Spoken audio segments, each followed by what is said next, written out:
नमस्कार। आज हम ब्रिटिश संसद की रचना और उसकी शक्तियों के बारे में देखेंगे। तो सबसे पहले हम ब्रिटिश संसद की संप्रभुता के बारे में बात करेंगे। Sovereignty of British parliament. वैधानिक दृष्टि से ब्रिटिश संसद की प्रभुसत्ता ब्रिटिश संविधान की एक प्रमुख विशेषता है।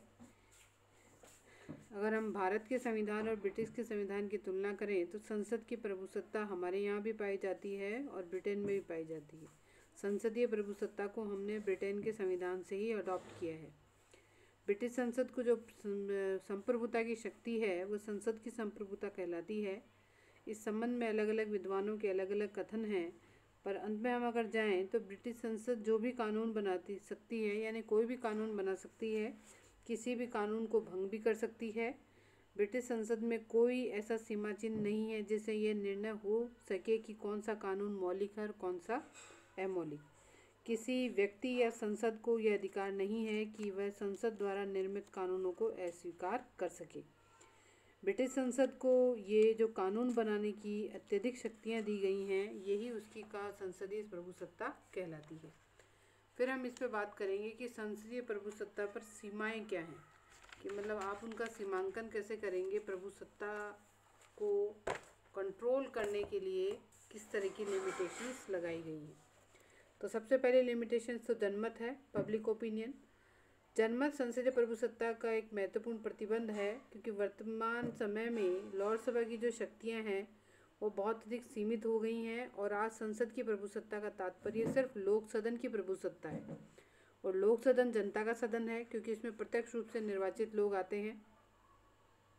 अतः इसके द्वारा जनमत के विरुद्ध अगर किसी कानून का निर्माण करने का साहस नहीं किया जा सकता। संसद समाचार पत्रों जनमत निर्माण के साधनों पर पूरी दृष्टि रखती है। उसके लिए जनमत का उल्लंघन का अर्थ आत्मघाती हो सकता है।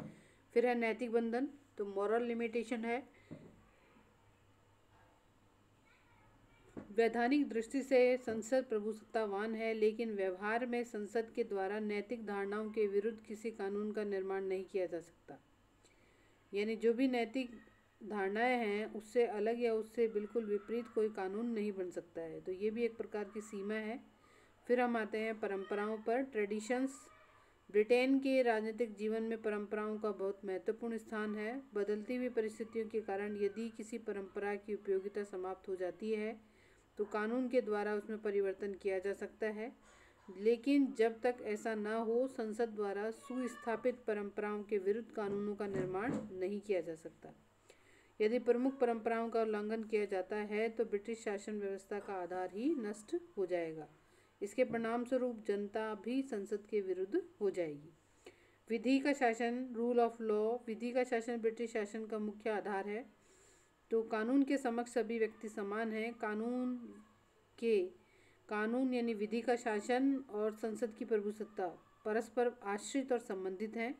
विधि का शासन संसद की प्रभुसत्ता पर एक प्रतिबंध भी है, और यदि ब्रिटिश संसद विधि के शासन का उल्लंघन करती है तो लगभग वैसी ही गंभीर जन प्रतिक्रिया होगी जैसी प्रतिक्रिया किसी देश के शासन द्वारा मौलिक अधिकारों का उल्लंघन किए जाने पर होती है। फिर है वेस्टमिनिस्टर परिनियम 1931।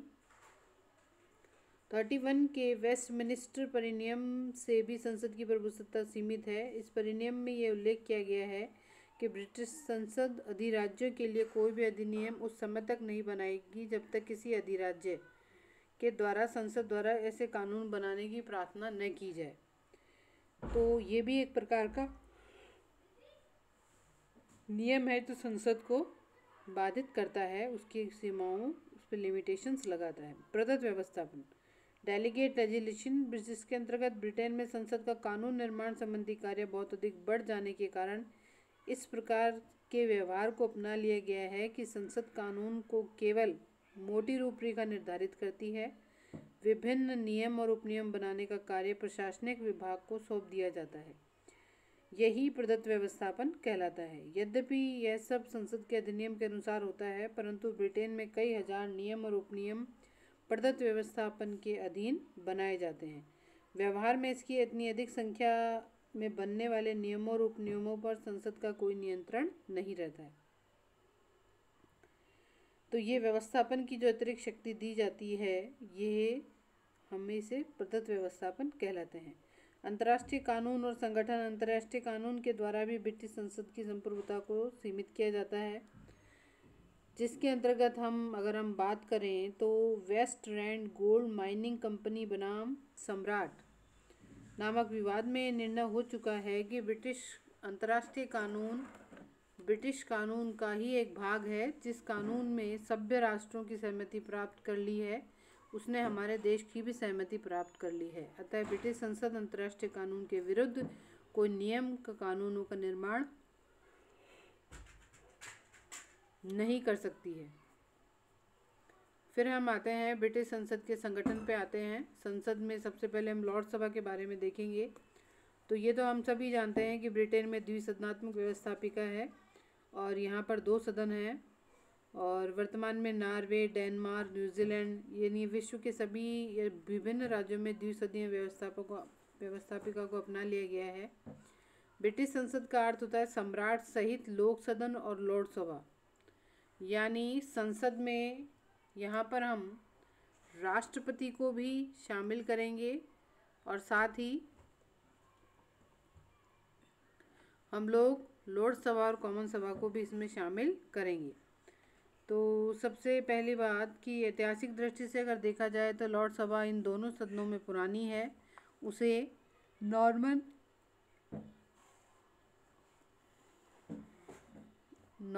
एजविन कॉल की महान परिषद की उत्तराधिकारिणी भी कहा जाता है। फिर हम आते हैं हाउस ऑफ लॉर्ड्स पे। लॉर्ड सभा जो कि उच्च सदन है। लोकसभा कुलीन तंत्रीय संस्था है, इसलिए कहा जाता है कि ब्रिटेन में 3 प्रकार की शासन व्यवस्थाएं हैं: राजतंत्र, कुलीन तंत्र और प्रजातंत्र। कुलीन तंत्र जो है उसको परिलक्षित करने वाली लॉर्ड सभा ही है। उसकी सदस्यता का प्रमुख आधार वंशानुगत है। ब्रिटेन में रूढ़िवादी लोग लॉर्ड सभा को राष्ट्रीय परंपरा का प्रतीक मानकर उस पर गर्व करते हैं, लेकिन प्रगतिशील विचारधारा वाले लोग इसका विरोध भी करते हैं।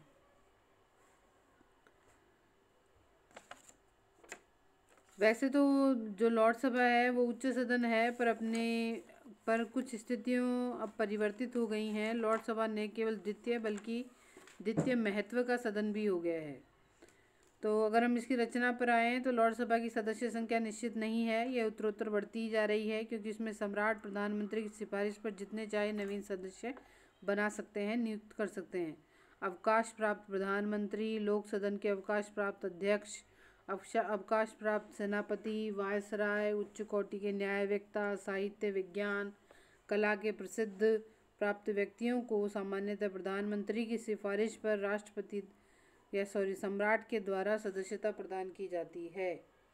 तो अगर हम मई 99 के आंकड़े देखें तो इसकी सदस्य संख्या 1200 थी, जिनमें 26 आध्यात्मिक लॉर्ड थे और से सभी लौकिक यानी टेम्पोरल लॉर्ड्स थे।